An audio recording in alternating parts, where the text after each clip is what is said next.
Later this week, Cade Stover is going to participate in the NFL Combine, which makes me wonder who's going to replace him as Ohio State starting tight end. You are Locked On Buckeyes, your daily podcast on the Ohio State Buckeyes. Part of the Locked On Podcast Network, your team every day. Yes, sir. We are back and better than ever here on this fine Monday. A warmer Monday in February than normal, and I hope you're enjoying it as much as I am. Welcoming everybody to a Monday edition of Locked On Buckeyes here on Monday, February 26th in the year 2024. I'm your host, Jay Stevens, also the host of the Jay Stevens Podcast, and today's episode is brought to you by FanDuel. Make every moment more. New customers join today, and you'll get $150 in bonus bets if your first bet of $5 or more wins. Visit FanDuel.com/lockedon to get started.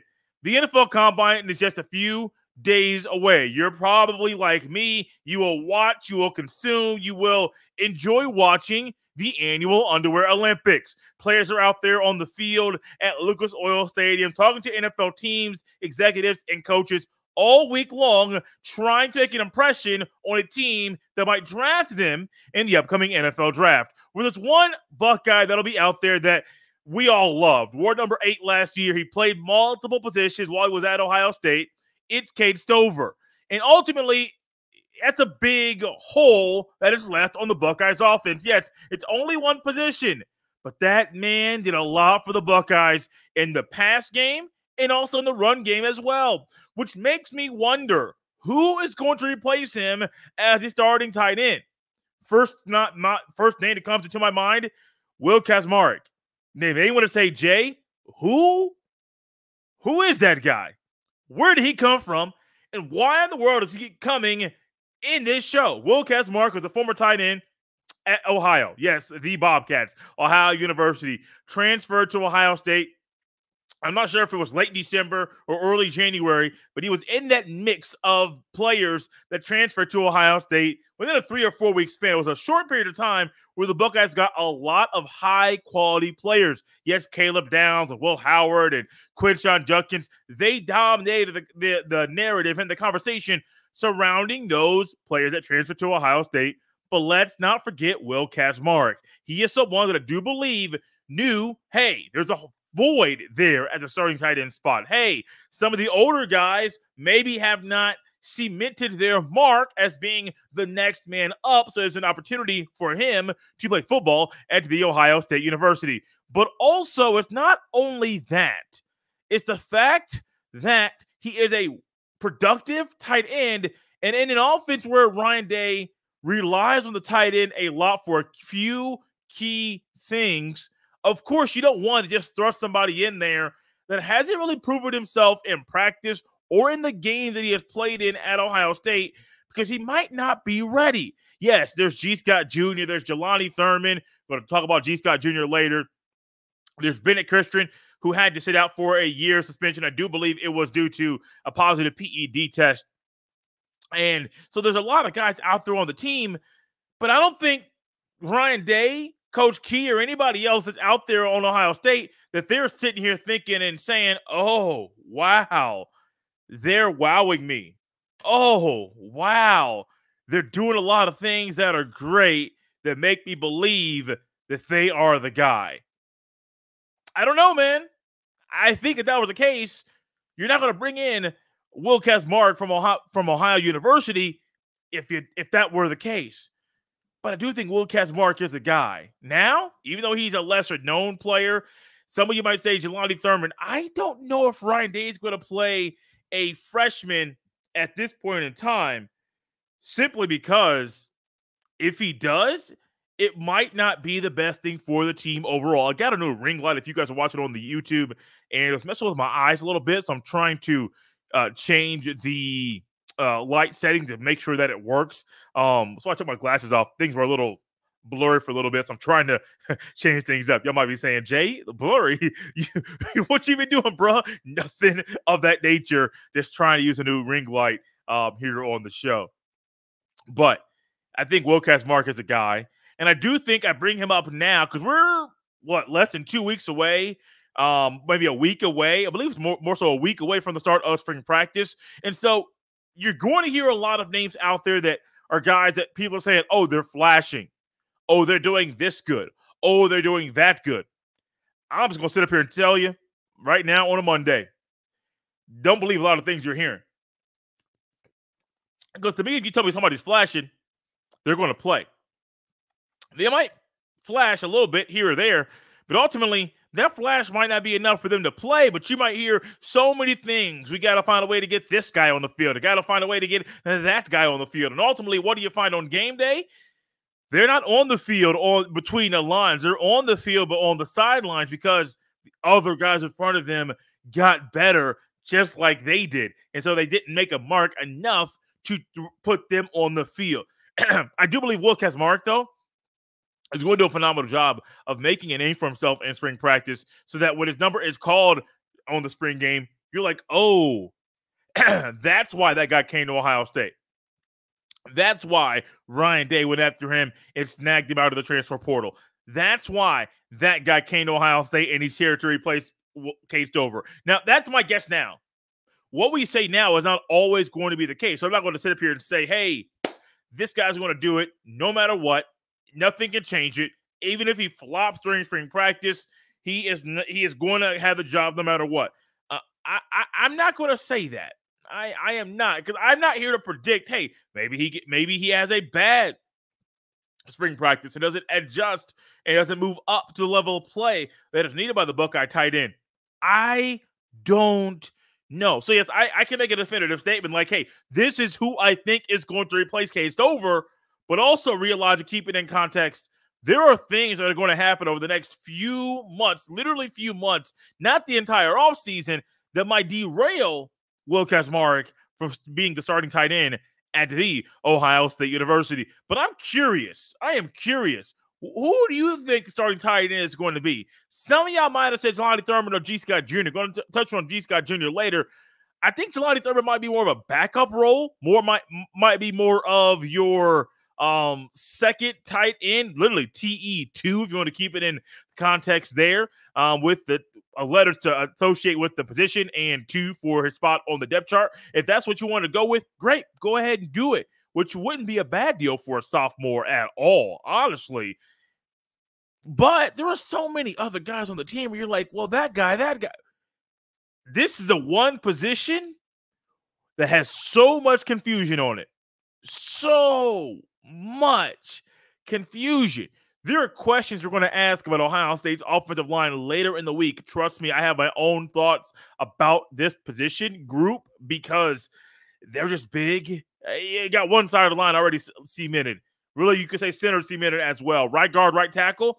I got questions about them. We're going to talk about those later in the week. We got questions about the tight end position. I'm going to be watching this very, very closely during spring practice to try to figure out what the hierarchy is, if it can move, where Jelani Thurman is. I think Jelani Thurman is going to keep pushing to get on the field and be on the field consistently. So we just gotta wait and see how he performs during spring practice, how he gets better, how is he physically ready, is he mentally ready, all of those things that go into a player being ready to play the football. I'm watching Jelani Thurman as much as I am watching Will Kazmarek. Now I'm also watching G. Scott Jr. and Bennett Christian. One guy was suspended for a year. One guy has been trying to make a position change and get on the field a whole lot more than he had previously. What's their role and how do they fit into this whole mess at tight end? We'll tell you about it next on Locked On Buckeyes.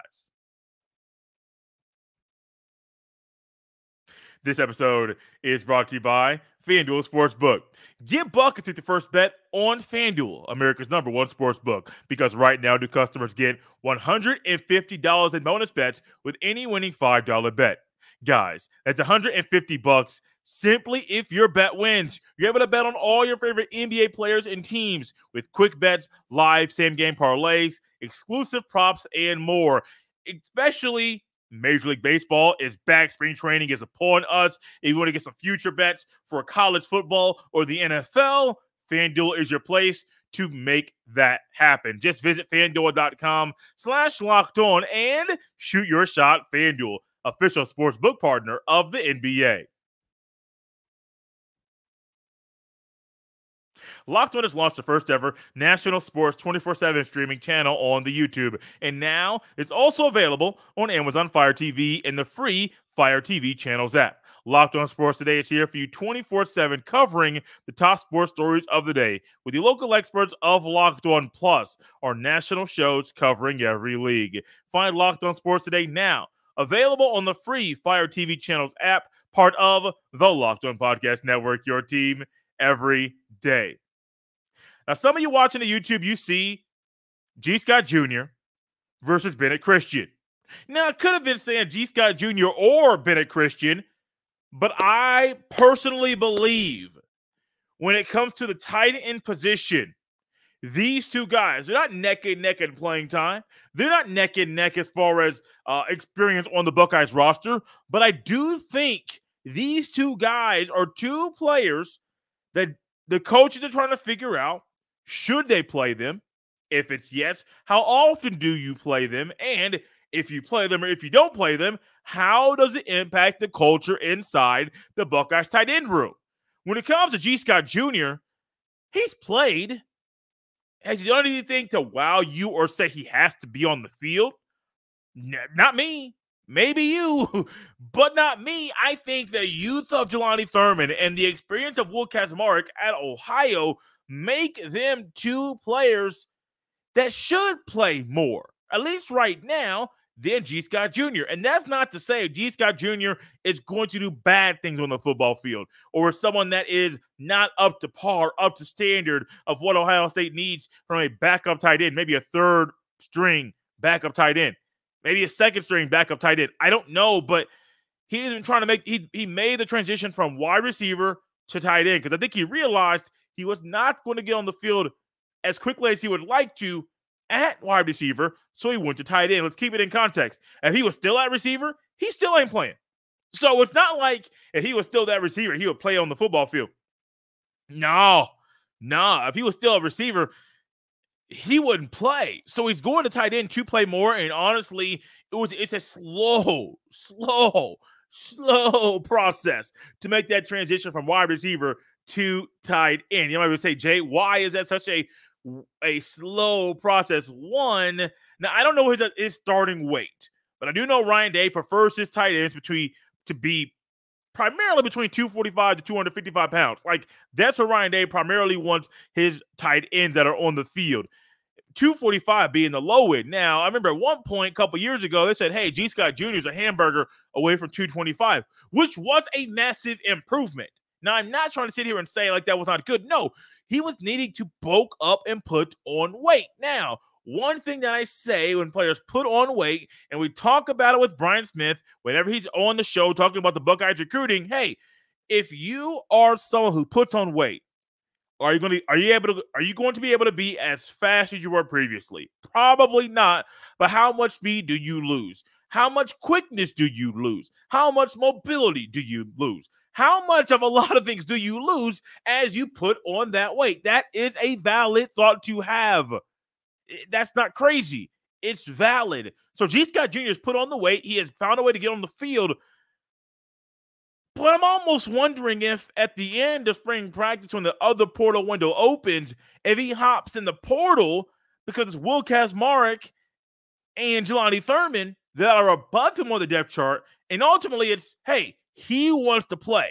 And if he's not playing in Columbus, he can go somewhere else and play. And that might be the move for him. And I wouldn't blame him. I don't blame him at all. I'm not someone who's going to sit up here and say, oh, this guy should have transferred. Actually, when I talk about it, I say it all the time. It wouldn't shock me if one of these quarterbacks transfers. Devin Brown, Lincoln Kienholz, Aaron Nolan. I don't think Aaron Nolan's going anywhere. Julian said, I don't think Aaron Nolan can. He signed that national letter of intent, not NIL, name, image, and likeness. But it wouldn't shock me if Kienholz or Devin Brown decided, hey, at the end of spring practice, they're going to be up out of town because they want to play sooner rather than later. I would get that at running back. Would you be surprised if Dallin Hayden went to the transfer portal at the end of spring practice? I don't want it to happen. Trust me, I'm a Dallin Hayden fan. But if he wants to get on the football field sooner rather than later, and he realizes the top two guys are in front of him, he's gonna have to wait a whole another year to get on the field, I would get it. But ultimately, he's a guy next year. Dallin Hayden is the guy. So if he wants to wait, redshirted last year, if he wants to wait and get on the field next year, great. One great year, go to the NFL, do your thing. Phenomenal. Good for you. But when it comes to the portal, it wouldn't shock me if G. Scott Jr. went there at all. Now, when it comes to Bennett Christian, this is one that is truly one I have no idea what to expect. You go a year suspension, can't even get on the field. And now it's, hey, this room has a lot of question marks in it. You can come in here and make your mark, but you got to transfer. You got Jelani Thurman. You got G. Scott Jr. And now you got this guy here. Look, y'all. This stuff can be a little bit trickier than you think. I don't know, man. Like, I'm sitting here thinking about it. This room, with as often as Ryan Day wants to utilize his tight ends in different ways to help make the offense be a whole lot better and a whole lot smoother,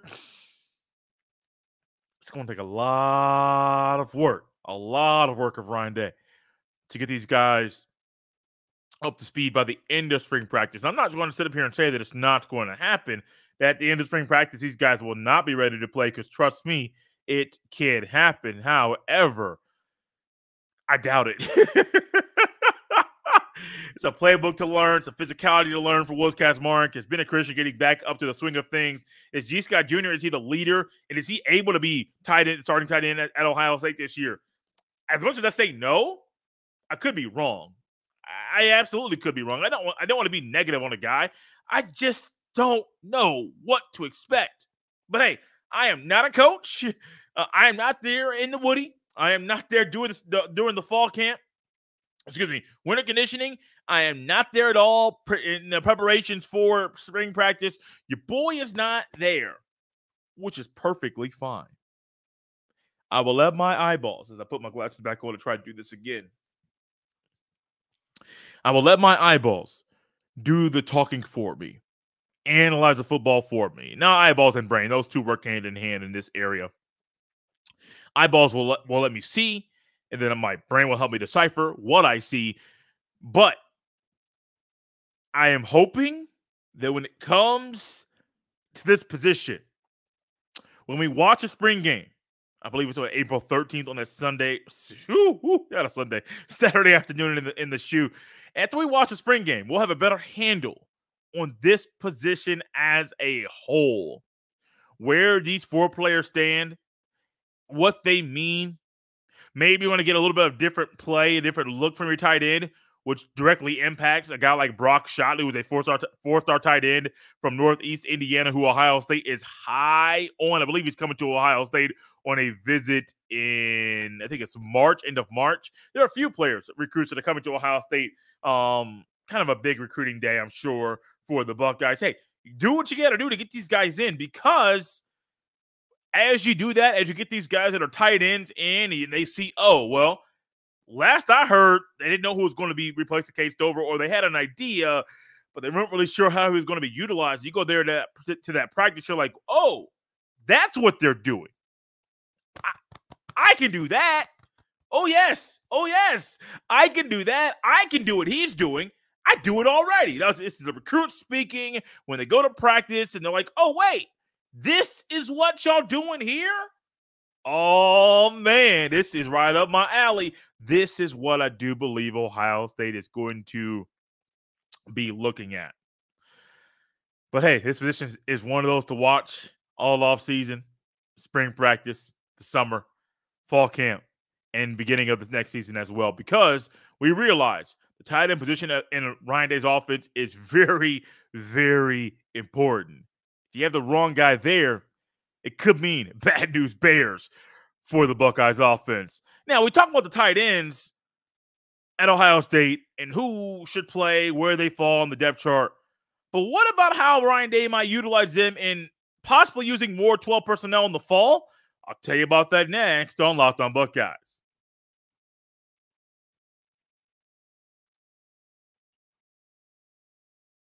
Thank you for making Locked On Buckeyes your first listen or first watch of every single day. Now, some of you have been around here for quite a long time. I've been hosting this podcast since 2020. Some of you have been here the entire time. But I want to say thank you for the everydayers that are enjoying the podcast or digest the podcast Monday through Friday. Apple, Spotify, YouTube, wherever you get your fine podcast. The everydayers understand and realize that we talk a lot about 12 personnel here around Locked On Buckeyes and Ryan Day's utilization of it. 12 personnel, 1 running back, 2 tight ends. Should Ryan Day use more 12 personnel? Because last year, I think he went away from it a little bit more than he normally does. It kind of shocked me, kind of realized, hey, maybe he doesn't believe the personnel that is there is up to par with what he wants from that position. But I know what Ryan Day can do. Should he utilize more 12 personnel? And I would absolutely say yes. If you give me 1 running back, 2 tight ends, you could put other guys out there and make that offense flow. Now, if you say Ohio State needs to run 3 tight ends all the time, well, that messes up the 12 personnel look that Ryan Day wants to utilize. But trust me, if you find a good mix, and I heard one person say about a third of the time. Now, they said 30%. The third is not 30%. But if you go between let's just say it's between 25 to 33%, a quarter of the time or a third of the time, you're utilizing 12 personnel, which I lean more towards the third of the time. I think that is a great wrinkle for the offense. And the best Ryan Day offense is what do they utilize a lot? 12 personnel. And what does it do? Help your running game. What did we see less of last year? 12 personnel. And what did we see really not be good at all up to standard? The Buckeyes running game. Do you see a correlation here with Ryan Day's offense? Now, I'm not going to sit up here and say, and I don't know why I got so animated here, but here we go. I'm not going to sit up here and say that Ryan Day has to use 12 personnel to have a successful offense and successful running game. To me, that's not good analysis because I don't believe that is the case. However, if the offensive line at Ohio State plays like it did a year ago, but you need more 12 personnel. Put more big bodies out there, more guys that can get out in space. So you're not trying to run between the tackles of the guys that can't get the job done, but maybe a little bit of, hey, let's turn one of these tight ends to a split out who's kind of flanked on the end of the line of scrimmage. Let's move him, motion him into the backfield, turn that bad boy into a fullback. Oh, it's a video game. It's literally a video game.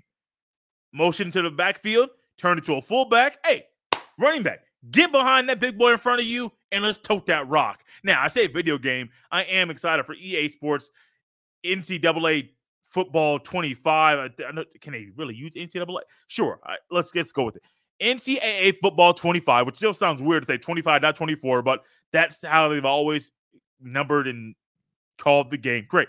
I am looking forward to it. I am excited for it. The players are getting, those that opt in to play in said game are getting $600 and a copy of the game. You may say, Jay, that's not a lot of money for the players that are in the game. However, hey, I am making the rules. I am just relaying the info. The players that opt in to be featured in the game, I believe there are over 11,000 players that have already opted in. There are 134 FBS programs that will be in the game. Every FBS program will be in the new college football video game.